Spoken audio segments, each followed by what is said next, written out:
Together, they form a caravan of blazing colors, joined by one common bond: high-speed madness on a bicycle. But the will to win can only be found alone and from deep inside. Time is all that matters here. The man who can stay ahead of the rest rides with the yellow jersey, which, as his golden fleece, only teases those who attempt to snatch it off his back. The mad hunt for the yellow jersey builds a junkyard filled with broken bikes and shattered dreams.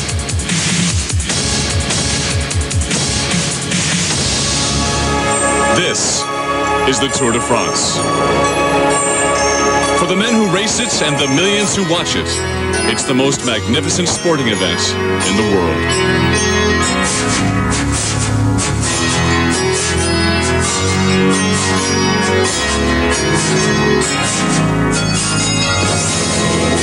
How wonderfully tranquil is the French countryside that invites it, and how perfectly devilish is the course that serves up the most grueling bicycle race in the world.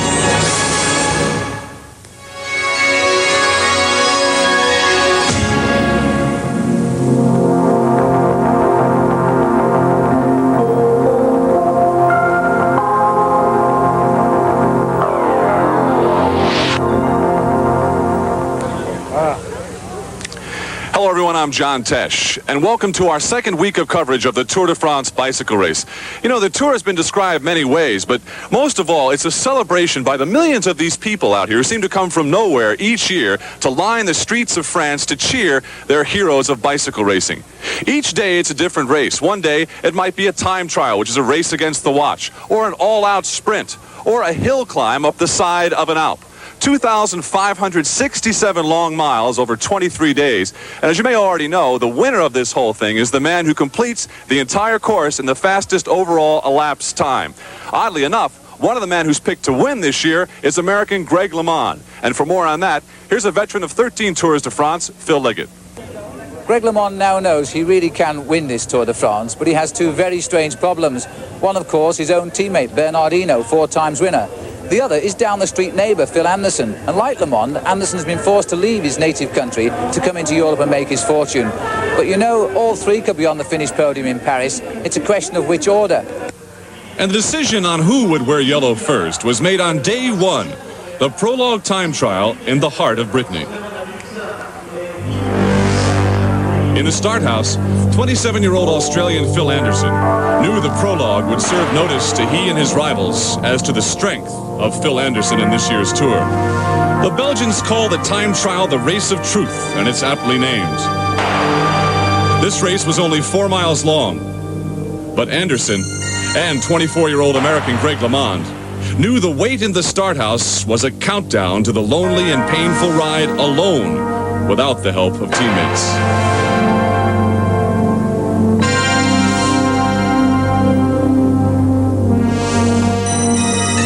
LeMond's teammate, Frenchman Bernard Hinault, with the concentration of a man who last year won the Tour's first race. Like LeMond, Hinault wore an aerodynamic helmet, his lightweight bike stripped down and fashioned with a solid rear wheel to knife through the wind and steal precious seconds from the unforgiving clock. For his effort, the Australian Anderson would finish the prologue 19 seconds behind the leader. Greg LeMond found himself tugged along by the screams of fans who cheered this hero from another country.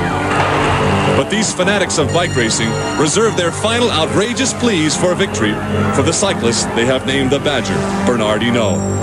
At the summit, and Greg LeMond's finish would leave him 21 seconds back in the overall lead.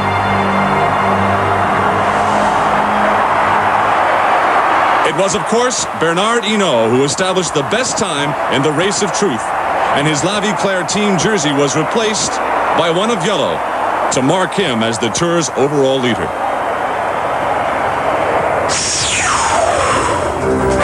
So, a 4-time champion was first to lead 179 cyclists in a race that has used the same playing field since 1891. The specific route of the Tour de France changes every year. And this year, the Tour actually remained in a part of the country in which Bernard Hinault grew up, Brittany. As the riders travel along France's north coast, the racing is basically over flatlands, on into the town of Vitré. By now, they have traveled 300 miles, and the finish line in Paris is well over 2,200 miles away. But instead of the Champs-Élysées, it's time to think of the cobblestone roads that await them on the way to the textile town of Roubaix near the Belgian border. If riding over cobblestones isn't mad enough, well, the Alps now loom in the distance. The Tour snakes along the borders of 4 countries on the way to a crucial time trial in Strasbourg before reaching Hinault.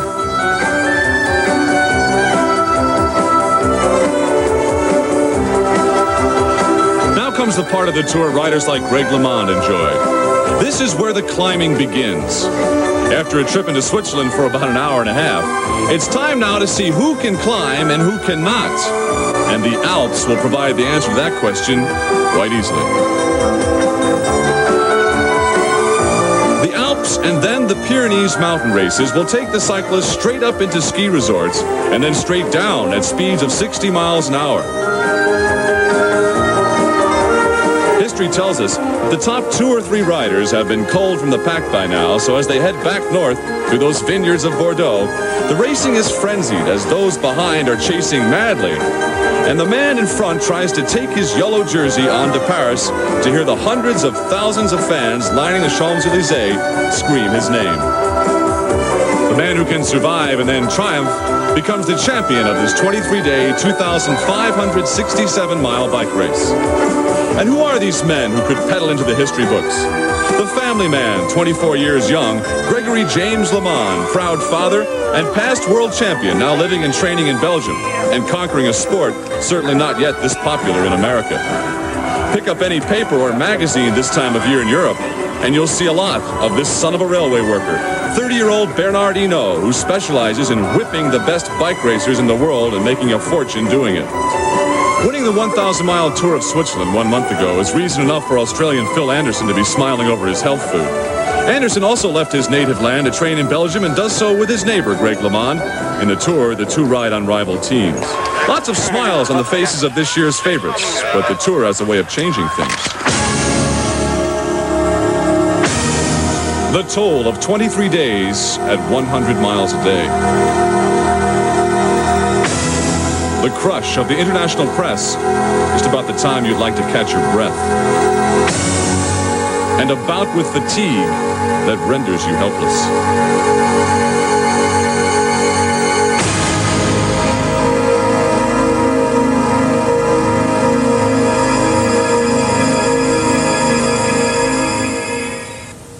Made a better beginning.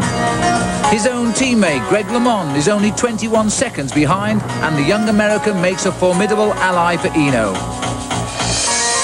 But the Tour de France is all about team tactics, and the Panasonic team demonstrates early on that they intend to take the lead today after all. Phil Anderson, the Australian, is their leader, but today the man they call the Kangaroo is sharing his stardom with Belgian teammate Eric van der Arden. Although he wears a special green jersey, he's still part of the boys in blue and white. And while Anderson concentrates on the pace and saves energy for the week ahead, the team joins forces to help van der Arden, and it makes an awesome show of strength. Further back is Olympic silver medalist Steve Bauer in his first ever Tour, and his first job to help his leader Bernard Hinault regain his place at the front of the pack. But for today at least, the Panasonic Express will not be stopped, and that means the Belgian Eric van der Arden will wear yellow. So Eric van der Arden in yellow, signing autographs and enjoying the star status as the Tour's leader. But wait a minute here. Van der Arden, although he's a competent cyclist, is not expected to hold the lead. And he's actually been hired on the Panasonic team to help the team's #1 rider to a victory. That man is Phil Anderson. And in a race where teamwork is very important, Anderson depends on his 9 other riders to help him win the Tour. You deserve it. Here's Eric Heiden with some more. Thanks. In the 23 days of the Tour de France, no one can win it alone. Each rider out here is on a team, and each team has its stars, which means that each team also has its slaves. These are the dispensable riders the French call domestiques. They're the water boys for the team leaders and will willingly sacrifice themselves so the stars can win.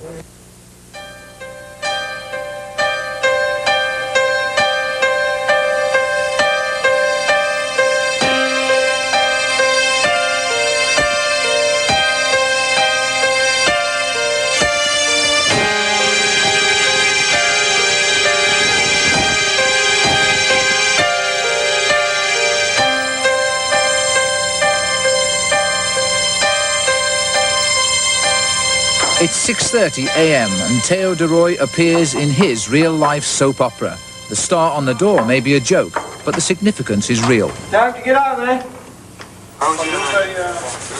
For the Dutchman, professional cycling is a very real job. As a domestique, he is the servant of a man who can win the Tour. Even as they ride to the start area, his job is looking after number one, who is always someone else. You always have to look at the top rider, for example, Phil Anderson. That he's not too much in his nose.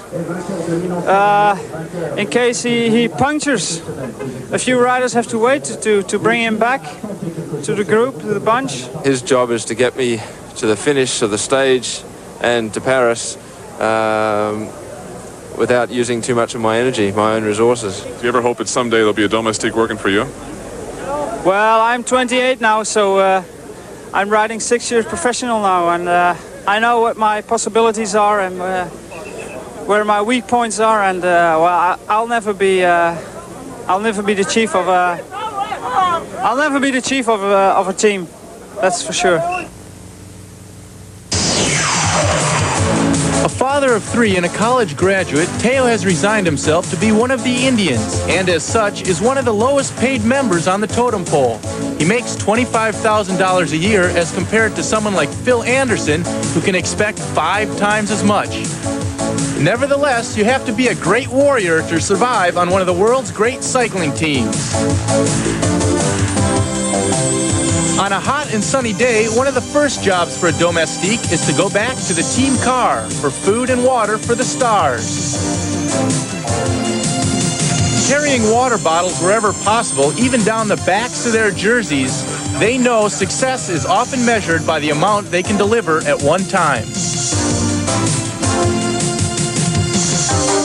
When the star breaks down, life becomes kind of busy for the workers. Here, by working together, the servants pull Le Mans back to the safety of the pack, and without him using hardly any energy at all. Drafting behind another rider can save as much as 30% of effort, and that, measured over 3 weeks, can mean the difference between yellow and nothing. And while Le Mans chases back, Hinault has a strategy chat.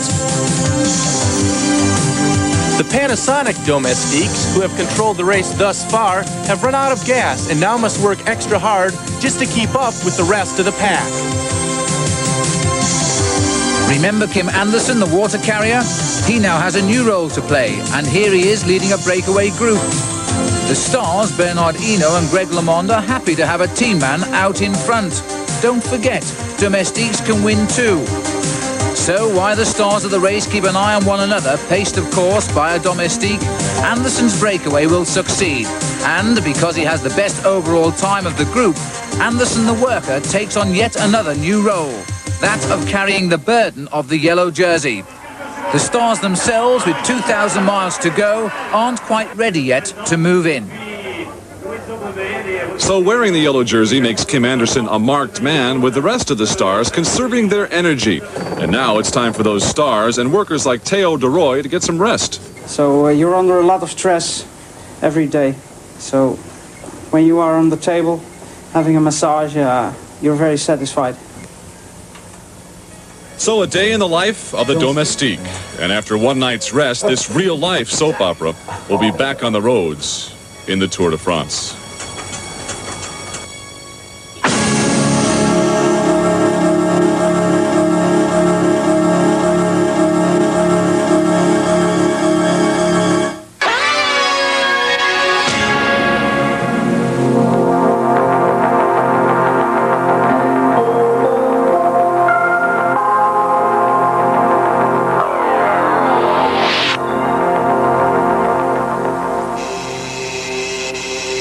These are the forgotten roads of northern France. Not roads, really, but cobblestones joined together by dirt and weeds. Here in July, the people of France wait for what the cobbles will soon bring.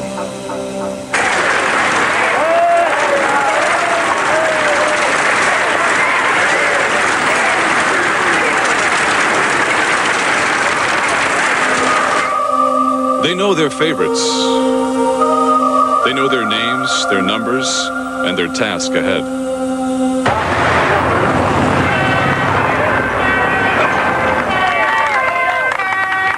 roads that once carried the armies of Napoleon now turn a bicycle race into a raging nightmare on two wheels. Today, the Tour de France will pull its riders through l'Enfer du Nord, the hell of the north. Bernard Hinault, a man who once said he'd never race over cobblestones again in his life, had to change his mind for a chance to win his 5th Tour. Kim Anderson, the smiling domestique, is the Tour's overall leader. So day 6 of 23, and time for another 149 miles over the flat roads of the north and the patches of cobblestones. What about those cobbles? Sometimes it could be where you win and lose a race. I mean, if you lose 4 or 5 minutes, which is easy on cobblestones, you can lose the Tour de France. You gotta be careful. We're in Neuchâtel-en-Bray in the Normandy section of France, where the population of 6,000 would all appear to be cycling fans. And as they watch these men in their brightly colored jerseys roll out of town, you can bet they'll be dashing inside to watch live on French TV what happens when these cyclists reach those cobblestones.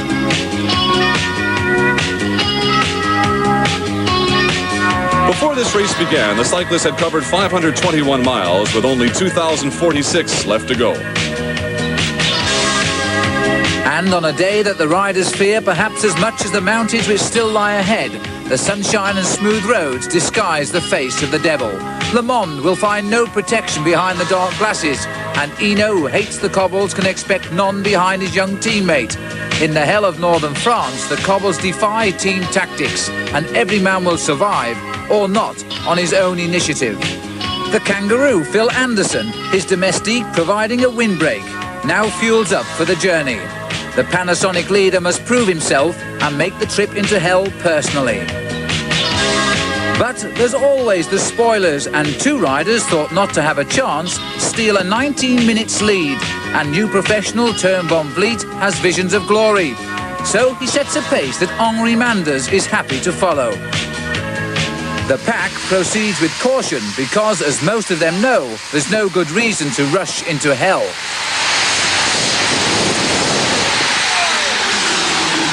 There's really no hurry. The cobblestones will wait. Van Vliet and Manders are the first to ride this roller coaster, comfortable only with their 19-minute time advantage. But these 2 up front only feed the hunger of the pack behind.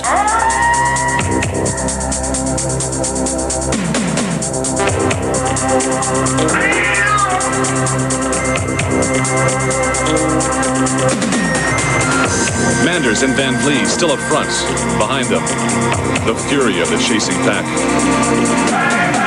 And suddenly, the beast is awakened in l'Enfer du Nord.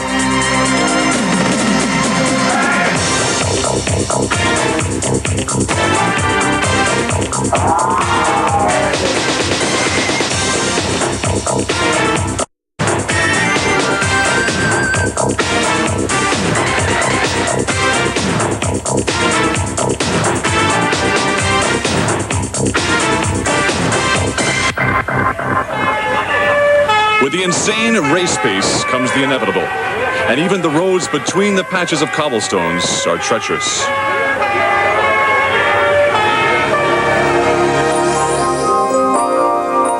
How can you win a bike race that won't even let you finish?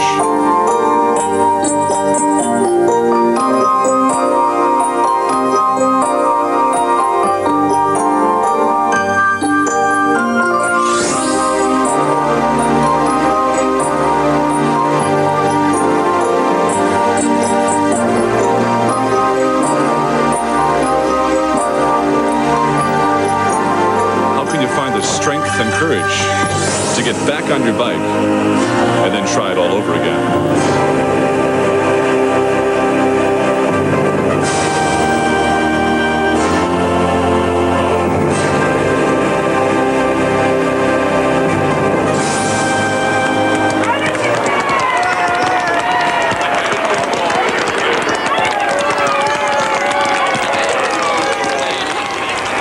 The chasing group of cyclists who escaped the falls have, like locusts, begun to devour the leads of Manders and Van Vliet. But for now, these 2 youngsters are trying to run away with the Tour de France. But will the best of the rest in the world let them get away with it? The gap begins to close.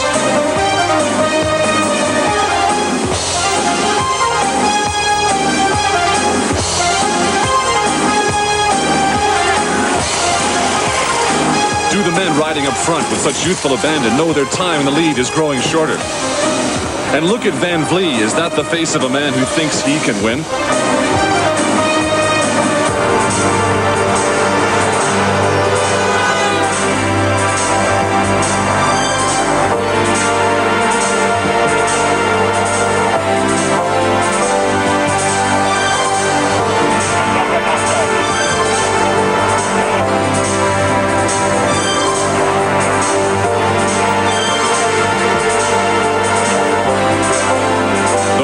Of the two leaders who once held that 19-minute advantage is now becoming clear.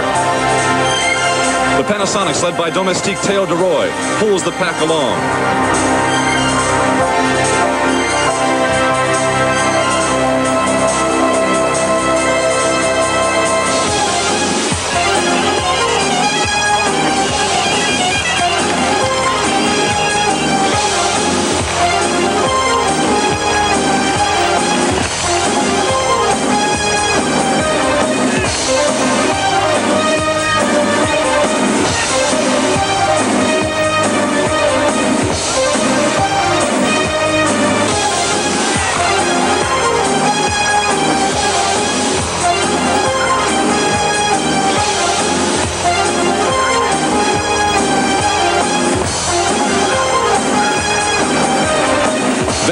The first to be absorbed by the pack. But Manders still has something left and will go on to win the day's race. But because the Tour is based on overall elapsed time, Kim Anderson retains the yellow jersey as he brings himself and the pack to within 11 seconds of Manders. Anderson returns to his chores as Domestique as Manders goes on to win his first race in the Tour de France. And so this day ends pretty much as it began, apart from a frightening trip through the hell of the North. So the standings in the Tour de France after 6 days of 23. All of the top riders still very close. As American Greg LeMond sees it, those standings are encouraging. I think I have the potential to win this race this year or even next year, but I really feel great right now. I mean, I really feel good. And so we'll just have to wait and see who's the strongest.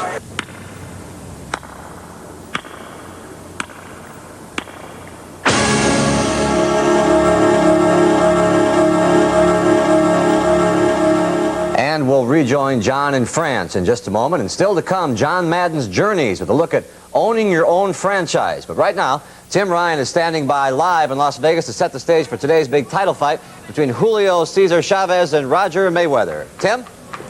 That should be an exciting super featherweight championship. I think that Julio Cesar Chavez might be the best kept secret in boxing. He won the vacant title when the better known Hector Camacho moved up into the lightweight ranks, and he has proven himself to be a very worthy champion indeed. Look at that record, unbeaten in 44 starts, turned pro at the age of 17, 38 knockouts along the way. And in his first title defense against the experienced Ruben Castillo, he scored a very impressive 6th round knockout and says he's not at all worried about fighting on foreign soil in Mayweather's hometown. No, porque todo el tiempo he peleado fuera de No, I'm used to fighting outside of my country. Roger Mayweather looking to gain back a world title. He's the former WBA champion, lost that crown to Rocky Lockridge, has only 2 defeats, has won his last 3 in a row, and looked very impressive in a 3rd round stoppage against Kenny Bazemore in his last outing. This was for the U.S. Championship. Mayweather feeling he is the man that can handle the very tough champion from Mexico, Julio Cesar Chavez. It is coming up here on CBS Sports Sunday. Let's take you back now to Pat O'Brien in New York. All right, Tim, thank you. We're looking forward to that fight. But meantime, there's another battle royale raging in France. It's a battle on wheels. And we'll have more of that after this word from your local station. Stay with us.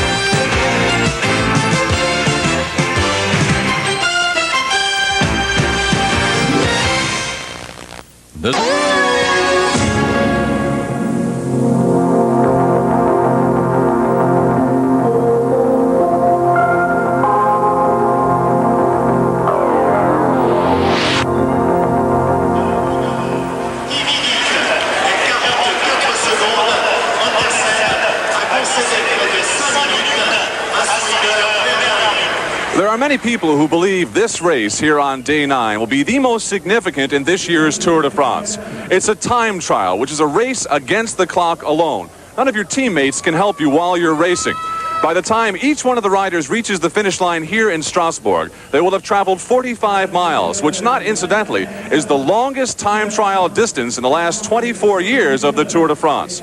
A man who knows this race very well is my colleague, U.S. Pro Cycling champion Eric Heiden, who's at the starting gate. The key to a long time trial like this one is to somehow break through that barrier of pain, and it always seems that you have to conquer that wall within the first few miles as you search for your pace. But once you find the rhythm, you can relax a little bit as long as you concentrate on keeping pressure on the pedals. This race is 45 miles, which means you can gain or lose a tremendous amount of time depending on how you feel. The time trial is Bernard Hinault's forte, which means Greg LeMond will have to ride the race of his life if he wants to take that yellow jersey. Well, another man who would dearly love to turn his jersey bright yellow is LeMond's training partner, Australian Phil Anderson. But Anderson rides on the rival Panasonic team, and although his team has worked brilliantly protecting him, he, like the others, must now race alone against the watch. The cyclists leave the start house at 2-minute intervals, so Anderson is left alone with his bike and with the crowd. The Badger, Bernard Hinault, awaits his countdown in the start house. His ability to beat the competition in the race of truth has now become legend. Also on the 45-mile course is Irishman Sean Kelly. He, too, is a specialist at playing beat the clock. A moment to prepare himself, and then the stopwatch starts for Greg LeMond as well. Hinault settles into a rhythm that will have to last for more than 1 hour and a half. The first 15 miles of the race are uphill, making it difficult for the riders to find their pace, including a struggling Phil Anderson trying to keep his rhythm by getting up off the saddle. Bernard Hinault, dressed like some sort of missile, attacks the course with his teardrop aerodynamic helmet and moon disc wheel, which eliminates the drag caused by conventional spokes. Anderson has decided the excess weight of the aerodynamic disc wheels was too much to pedal up the first climb.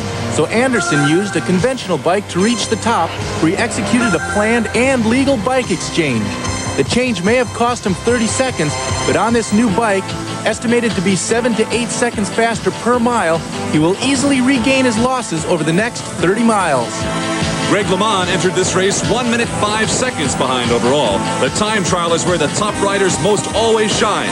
But LeMond has begun losing precious seconds on this course. It's begun to rain, and there's nothing more terrifying than racing on wet roads that can become as slick as ice. And in a time